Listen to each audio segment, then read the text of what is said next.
No dia 9 de julho, a Igreja celebra os mártires de Gorkum do século XVI. Quando, no século XVI, as heresias de Lutero e Calvino chegaram à Holanda, causaram graves distúrbios, assim como na Alemanha e na Suíça. Os calvinistas rebelaram-se contra o governo do rei Filipe II e, liderados pelo príncipe de Orange, tomaram algumas cidades à força armada, incluindo Gorkum. O governador retirou-se para o castelo, acompanhado de alguns católicos, 2 párocos, 11 frades franciscanos e outros sacerdotes seculares. Os calvinistas tomaram posse da cidade e forçaram a rendição do castelo, sob a condição de garantir a todos livre passagem. No entanto, os calvinistas desprezaram esse acordo e aprisionaram o comandante, todos os clérigos e 2 cidadãos, dos quais um foi enforcado imediatamente. Os sacerdotes eram os principais alvos do furor calvinista. Maus tratos alternavam-se com ameaças de morte e finalmente foram todos colocados em um calabouço subterrâneo. Na sexta-feira foi-lhes dada carne para comer. Como queriam observar a abstinência, tiveram de suportar toda a sorte de injúrias e sofrimentos. Foram empurrados, tiveram as orelhas puxadas, receberam pontadas com lanças, foram ultrajados e receberam os maiores insultos.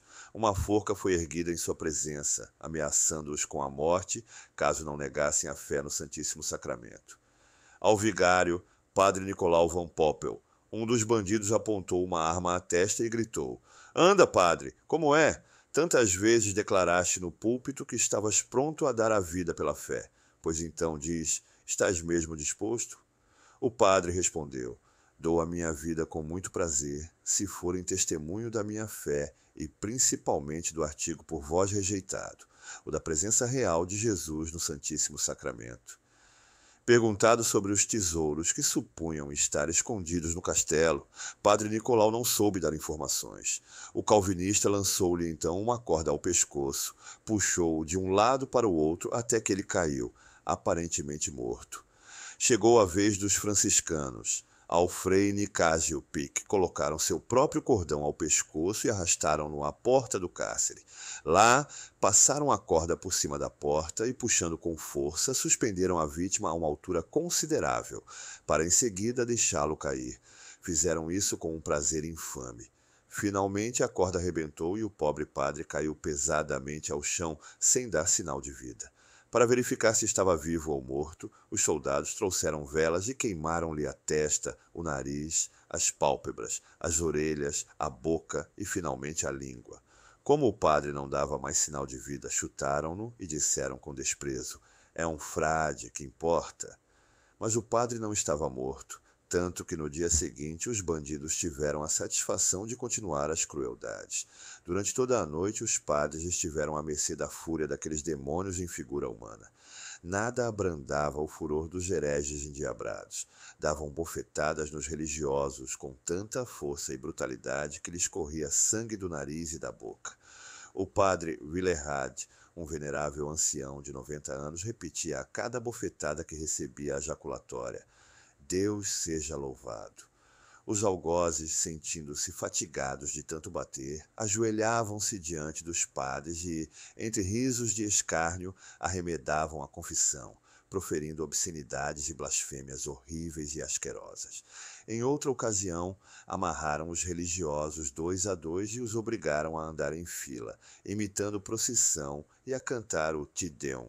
Tudo isso sob a algazarra satânica da soldadesca desenfreada. Depois puseram dados nas mãos das vítimas para, à guisa de jogo, tirar a sorte de quem deles primeiro subiria à forca. O padre guardião exclamou: "Não é necessário jogo. Estou pronto, porque já passei por esta delícia." Os católicos de Gorkum envidaram todos os esforços para libertar os prisioneiros. Para esse fim, dirigiram uma petição ao príncipe de Orange. Os calvinistas, suspeitando de qualquer reação, tiraram dos franciscanos o hábito e os despacharam, juntamente com os outros sacerdotes, na noite de 5 para 6 de julho, para Brielle, a residência do clerofóbico conde Lumvomark. A pena recusa-se a descrever tudo o que aqueles religiosos tiveram de sofrer nas mãos dos verdugos e do populacho fanático. Em Dordrecht estava à espera um navio que deveria levá-los até Brielle. Antes do embarque, um bando de calvinistas arrastou os mártires a um lugar perto do rio onde estava preparada uma forca. Como cães raivosos, atiraram-se sobre as pobres vítimas e o ar encheu-se de insultos e vitupérios como: Eis aí vossa igreja, ide, rezai vossa missa. Em seguida, obrigaram-nos a passar 3 vezes em volta da forca, sendo a última vez com os joelhos no chão, sob o canto da Salve Rainha. Enquanto os religiosos obedeciam a esta ordem ridícula e estapafúrdia, choviam-lhes bengaladas e pedradas nas costas. O padre vigário Jerônimo de Vert, vendo essas indignidades, não se conteve e disse: Que estou presenciando? Estive entre turcos e infiéis, mas nunca vi coisa igual a esta. Finalmente o triste cortejo chegou a Brielle. Lá, o conde Lum esperava com 2 pregadores da seita e alguns magistrados. Todos se empenharam em conseguir dos prisioneiros a renúncia à fé, em particular ao dogma da real presença de Jesus Cristo no Santíssimo Sacramento. Foram baldados os esforços. Os mártires unanimemente rejeitaram as propostas feitas e preferiram continuar na prisão. O cárcere que os recebeu era uma pocilga imundíssima. Uma ordem do príncipe de Orange para pôr em liberdade os prisioneiros não foi cumprida. O conde Lum, embriagado de ódio e vinho, mandou-os levar, alta noite, às ruínas do convento Rugen, que havia sido incendiado pelos calvinistas pouco antes. Restara ainda o celeiro. O padre guardião foi enforcado lá mesmo, depois de ter animado os irmãos à constância. Após ele, foram estrangulados todos os companheiros. O fanatismo dos calvinistas nem respeitou os cadáveres dos mártires. Cortaram-lhes o nariz e as orelhas e levaram-nos como troféus de vitória nos capacetes e chapéus. Os católicos resgataram por muito dinheiro os corpos dos santos irmãos e transportaram-nos para Bruxelas. Clemente X beatificou-os em 1674 e Pio IX elevou-os à categoria de santos em 1867. A memória dos mártires é celebrada na igreja no dia 9 de julho.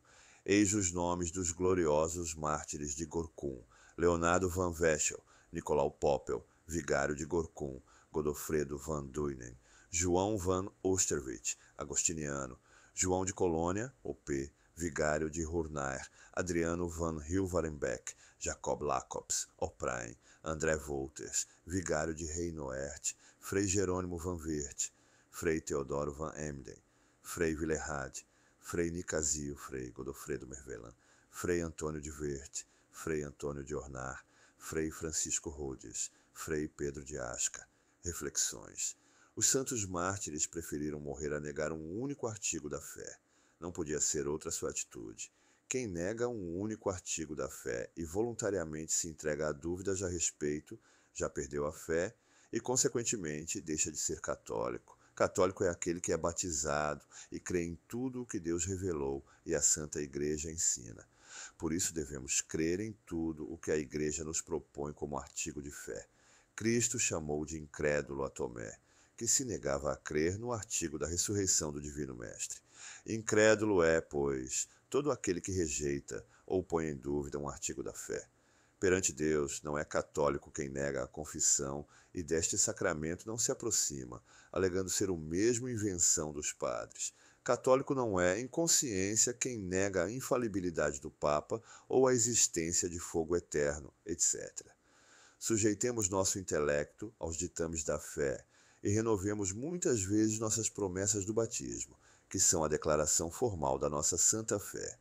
Santos do Martirológio Romano, cuja memória é celebrada hoje em Città di Castello. A memória de Santa Verônica Giuliani, abadesa das Capuchinhas na mesma cidade. Já em sua infância foram observados sinais de futura santidade, como, por exemplo, seu grande amor a Nossa Senhora, a mortificação, a penitência e uma caridade extraordinária. Ao lado desses indícios havia outros também de teimosia, que às vezes se manifestavam em violentas explosões de ira. Com a graça divina, porém, e sua energia individual, conseguiu vencer esses defeitos e tornou-se a religiosa mística que hoje é uma glória de sua ordem e da Igreja Católica toda. Na Sexta-feira Santa de 1697, recebeu os santos estigmas de Nosso Senhor distinção esta que lhe trouxe dolorosas provações. Mortos pelos maometanos em Damasco, Manuel Ruiz e seus companheiros franciscanos, em 1860. Santos mártires de Gorkum, rogai por nós.